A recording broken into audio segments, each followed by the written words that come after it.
Welcome to Transform. I'm Luz, And I'm Anne. and today we are very excited to welcome our guest, Birdie Nicksic. Thank you so much for joining us today, Birdie. Thanks for having me, ladies. Now, Birdie, you are a light in what we call our Owners Club membership. You are absolutely one of those people who comes in and then just emanates radiance, joy, and everything wonderful. Wouldn't you agree with that, Anne? Oh, man, she's annoyingly radiant, isn't she? She just radiates radiance and leverages all that beauty and radianceness. I love her to bits, but I like giving her a hard time about her loveliness. Yes, absolutely. So both of us have had the opportunity to work closely with Birdie, and we absolutely love her to death. But this is a wonderful opportunity for us to get to know a little bit more about Birdie, and the focus of our podcast is transformation.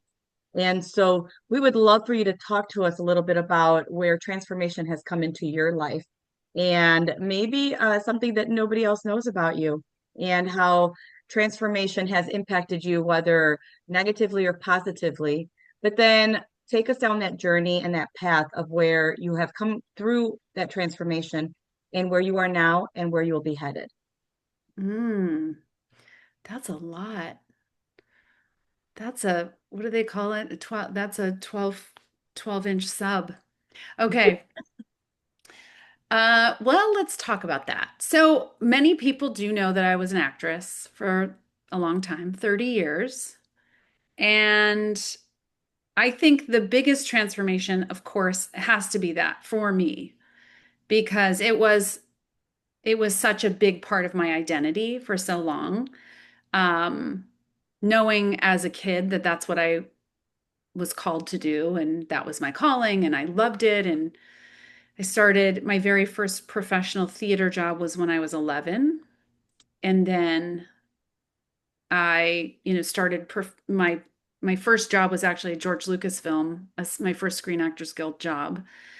And I just took it from there. So that was a big part of my life. I met my husband through the acting thing, and we lived in LA for 30 years or 22 years. And so I think the biggest piece for me that has been, I think as an adult, the biggest transformation in my life has been being finding this peace on finding a peace and moving on from that sort of chapter in my life, that very long, meaty, exciting, thrilling ride of all of my acting jobs and the travels there, and all of those things. So when I moved to Charleston, South Carolina, which was 5 years ago, I was going through some really hard things with my daughter, one of my daughters. And I would say that was a transformative experience in maybe what felt like in a very negative way. But all of that, plus the move, plus sort of being ready to say goodbye to Hollywood as a business, was a very pivotal moment in my life. I think we all know that it's true to say sometimes, you have to really go through the fire to get to the other side and see, what you have become having gone through that. And no one really wants to go through the fire, but you have no choice, right? You're either throwing in the towel or you're going through the fire. And so I feel as though that 2021, 2022 were very difficult years for me. So COVID kind of settled down, I think, in 2022, where people are starting to get the hang of things again. And I was just in the throes of really coming to terms with, okay, Hollywood's back in gear. I still have an agent, I still have a manager. Do I want to go dip my toe back into that? Or am I really good with this? Am I really good with not doing this anymore? Simultaneously, we were struggling with really hard mental health stuff with my daughter. And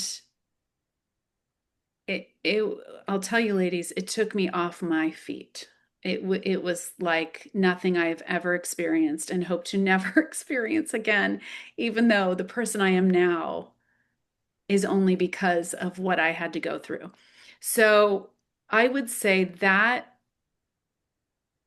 2022 was massively pivotal for me. I made a decision not to do the acting thing. I made a decision to accept and be content with the fact that I really didn't like the business of Hollywood, to the point where I felt the need to continue to attach myself to that identity. I was really okay with moving on. And I didn't know what I was moving on to. And so that was difficult. And then I found creative real estate. Um, and so I'll leave that story for later, but I think that was it. Those were my transformative moments, like those really, really hard. I felt like I was at the bottom of my barrel, to have to deal with a trauma with one of your children, which all of us are, we're all mothers, and that's hard. That's a really hard thing. And knowing you've done everything you can and you can't do anything more about it, and you have to hand over your child Yeah. someone else to fix. That's hard. Sorry, I get that's really hard. Because you don't know if you're going to get them back or any semblance of who they could be. And so that's a hard thing to go through. And then I was alone, not alone. I have my husband and my other two children, but sitting alone with those thoughts and sort of rebuilding myself and kind of recalibrating.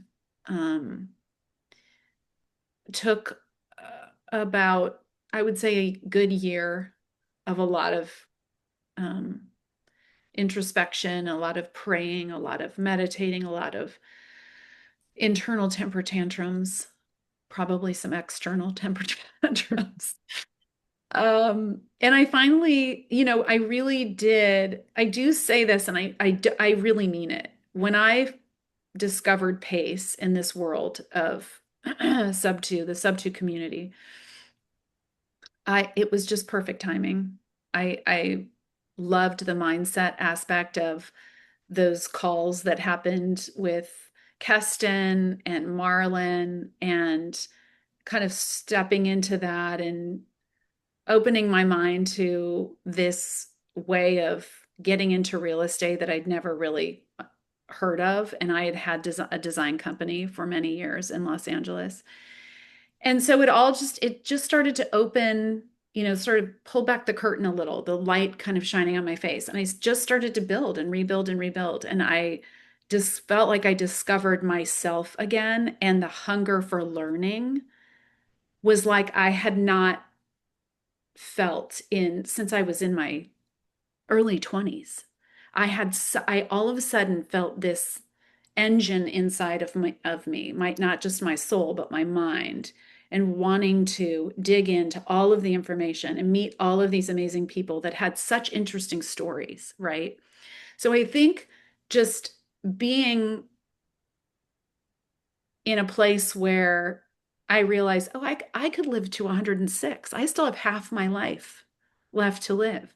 So why not make it spectacular? Like, I can't lay here and feel sad about things I can't control, right? So I started to rebuild, and that I really, I really give credit to all of you, to Pace and the leaders that he has put in certain seats in sub two. And um, I really attribute to my transformation to who I am now. Um, that beginning spark is from sub two. And of course I do have a deep faith, and I know that I always say that I am guided by the Holy Spirit, which fuels like my instinct and my intuition. I listen and rely on that a lot. So That's some big there's some big changes there. yeah. You were LA actress, set up there on the West Coast, husband, 3 kids. Yeah. You, I want to explore a couple of things there, if that's okay. One was there a push out of acting, or was there a pull to something else? Or what was the main catalyst for your departure there? Mm. I think because I had my design business also happening that I started in 2011, 2010, I realized that I got a lot more satisfaction out of creating beautiful spaces and being able to have my hands in it on the daily, every day. I was doing something creative and I was just in the driver's seat. And you're not doing that in Hollywood. You're not doing that as an actress. You're like one of the least important, I say this, I'm kind of being funny, but the least important people on the set is you. If you can walk and talk and have some good thoughts, you might work. But you can't really control it. You can't control why they don't pick you, if you look like one of their ex-wives, if, you're the wrong height, if can't get your lines right, whatever. There's just a lot of things, a lot of elements that are not in your control. So I would say I was just ready to be more in the driver's seat. And I felt as though I'd had a good run, always wanting to work more, but realizing that unless I was willing to throw myself on the sword for however many more years, that it was probably not going to change very much. And I Yeah. wasn't willing to continue to feel like the bag of potato chips that we all buy when we buy it and you open it and it's only half full. I felt like that's how my career felt. Like there were chips in there and they taste good, but it feels half full. And I just want to be a full bag of chips. Do you know what I'm fascinated by people who leave a comfy, well-established, hard-won first career. Probably because I've done that. I've done that. I'm onto my third career now. And like my brother was saying, he's 30 years in. He's a GC actually in Ireland. He was going, I've only just got good at it, Anne. I was like, well, you're a slow learner. I think you can be kind of top of your game in 10, 15 years in a career, and then I just want to shoot myself. But then after I make the big change, I then get like so self-flagellating about why am I doing this to myself, going to the bottom of the barrel again. And 5 or 6 years in, I go, oh, this is great. This is what it's for. But you sort of forget there's that slow climb of being useless at everything. And I were you conscious of the fact that you were going to be starting at the bottom of the barrel, or was it, and how has it been starting from scratch? Ooh, I actually never think I'm starting from the bottom of the barrel. Well, I'll just straighten you out on that fact. Yeah, I guess so. Very un-American way. I don't know why that seems so sad. I'm like, no, I start at least in the upper middle, up here. I'm definitely upper level management, Anne. Um, I I have no AC. I think that it wasn't. I've always been fascinated by architecture and design. So it felt like a very comfortable place for me to, even though I was completely clueless about creative real estate and like how things are structured and how to, cold call sellers. I don't like that. Although I'm very comfortable talking to strangers, there's something about that I was not loving. But I was willing to try it just to say, okay, yeah, I did that. It made me sweat in all sorts of places, whatever. But I think it felt like a very comfortable space to talk about assets, real property assets. And obviously I had done many remodels and many new builds and many business conversions and in the design space. So being on a yucky, dirty job site, that didn't, none of that seemed hard. So I didn't feel like I was starting at the bottom. I guess I knew some of the language. I had at least taken a couple of years of that language, if that makes sense. So Yeah. it didn't feel so raw and new. And it's been amazing because everyone is doing in our community does such different things or has a different angle on a similar thing. And yeah, so I think it's been a really great ride so So far. of that transition you made where you were before and what you did before and where you are now, what are you most proud of today? Hmm. I think I would say that I'm really loving that I changed my design model from a traditional interior design model, business model to a consultation model. I really am proud of myself because I would not have thought that I should or could do that. Um, Without having like a big built out team sitting in an office somewhere doing all the things, right? So I think just jumping in and saying, no, this is what I'm going to do. And I'm only going to work for investors because I just see the value in the people around me. And I know that I bring them value and when they're feeling a little stuck or they might need some direction to make their property or project a better return. So I'm really proud of that. It also catapulted me into building what I'm building now.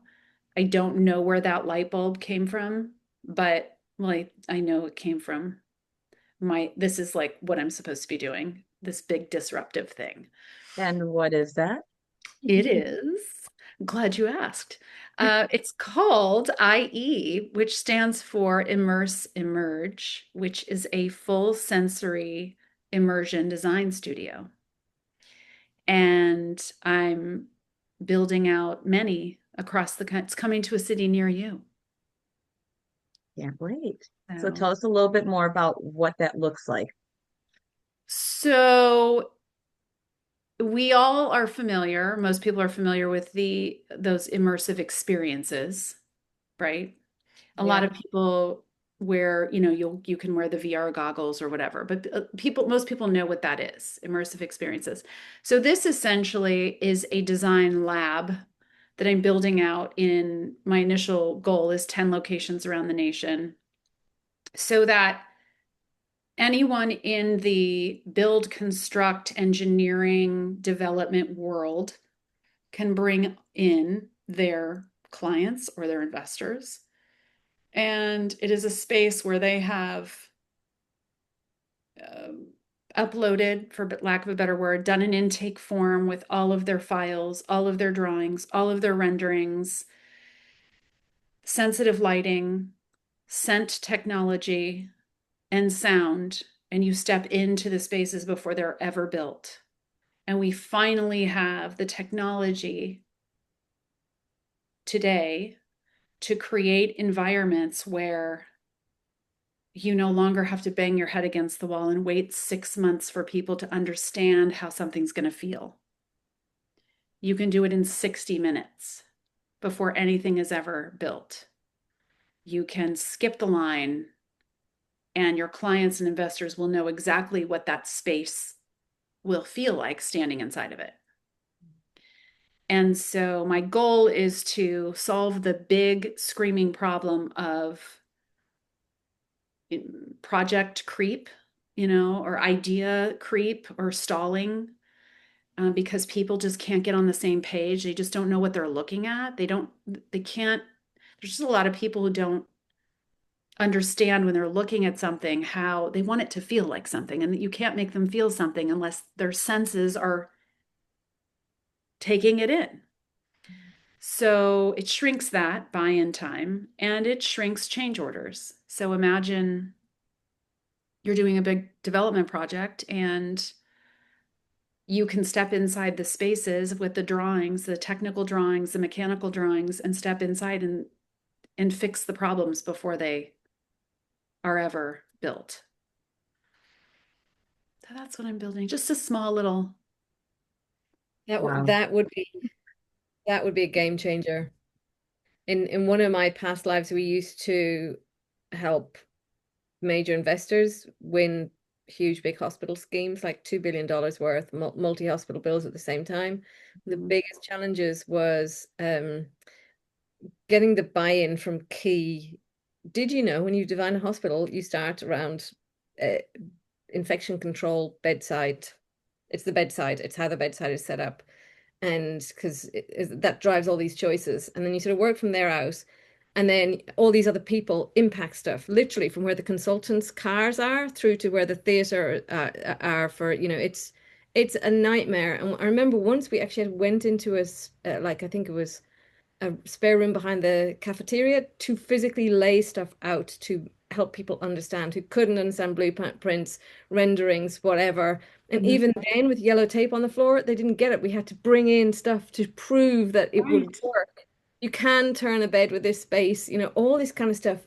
And it's just immense. And this would be such a game changer from so many different levels. Where are you up to on the startup side of it? So I'm done with phase one, which is essentially the team build out. So I have a team and I have a lovely woman who I call my interpreter. She speaks tech and English and design. And so the phase one, the concept sharing and the team I have.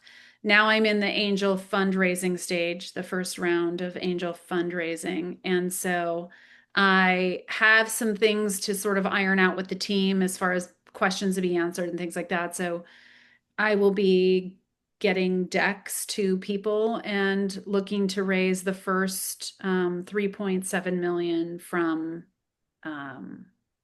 for the beta studio, which will be in Charleston, so that I can tinker and poke the holes and get it to, be up and running. And I will be creating something that will then have its own IP and I will patent that so that then as I go out into the world, it will be something that can be easily duplicated.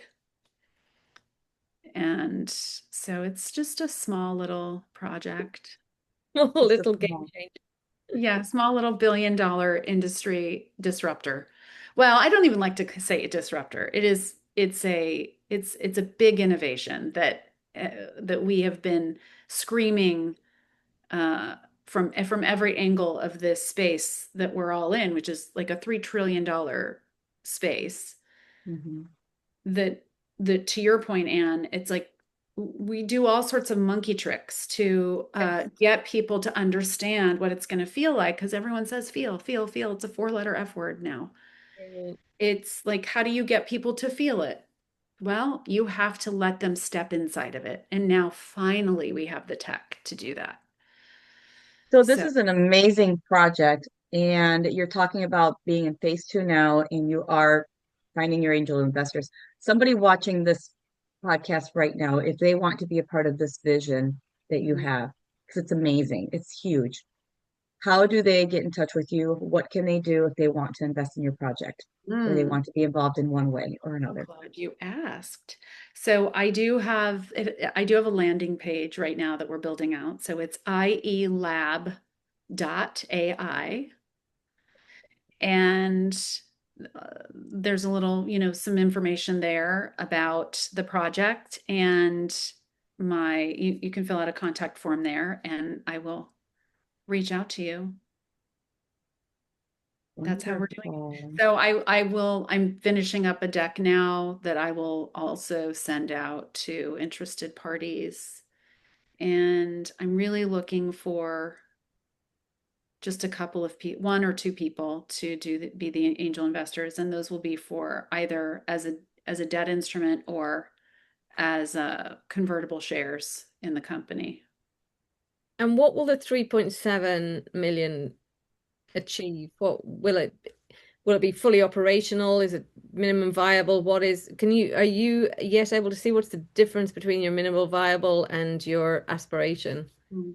It's a good question. I think that, well, the 3.7 is for the build out as well as, well, so for the creation of the IP. So there's a piece of the engine that needs to be built. The software and the hardware right now exists to a point where then I just need to fill in there's a little communication gap, and that's what we're building. So that piece, and also building the beta studio out. So that would cover that. And then it would be the market, data gathering, analytics, and things like that. So we would be using. As a user, when I go into this beta studio, I'm able to see my design in 3D within your first phase of funding. Well, so we would be using case studies, right? So I may reach out to some people that I know, especially in our community, and say, what projects are you building right now? And let me help you. And so let's you get this out of it, and I get to use your project to sort of work out the kinks. And so that's the goal. And then we'll do a launch and have you know, the local architecture, designer, engineer, even, the universities and colleges. I see them as a huge end user opportunity because they teach these courses. They teach the building arts and architecture, design, engineering. I mean, imagine the